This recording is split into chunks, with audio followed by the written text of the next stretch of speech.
আজকের এই সুন্দর অনুষ্ঠানের সকলকে আমাদের পরিবারের পক্ষ থেকে খুবই শ্রদ্ধার সাথে কৃতজ্ঞতা জানাচ্ছি। আমাদের পরিবারের ভিতরে এরকম একটা সন্তান সমাজের মাঝে প্রতিষ্ঠা করার জন্য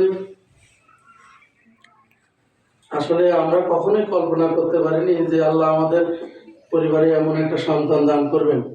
আমরা এই সন্তানের মারফতে সমাজে খুবই গর্বিত এবং সকলের কাছে দোয়া প্রার্থী যে আমাদের যে সন্তান আজকে হাফেজা হয়েছে, যে সে যেন তার সমস্ত জীবনটাই কোরআনের সাথে কাটাতে পারে এবং তার এই শিক্ষাটা সমাজের ভিতরে সৌন্দর্যের সাথে বিস্তার করতে পারে।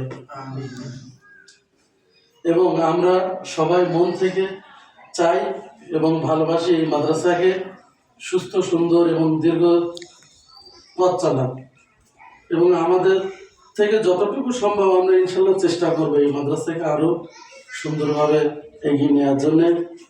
এবং যারা উপস্থিত আছেন, যারা উপস্থিত নেই এবং সবার পরিচিত যারা আছেন, সবার কাছে আমরা এই জিনিসটা প্রচার করব যে মাদ্রাসার সৌন্দর্য সম্পর্কে, সুন্দরতা সম্পর্কে, এখানকার পড়ালেখার ব্যবস্থা সম্পর্কে, এখানকার শিক্ষিকাদের সম্পর্কে, তাহলে মাদ্রাসাটা অনেক প্রসার বৃদ্ধি পাবে।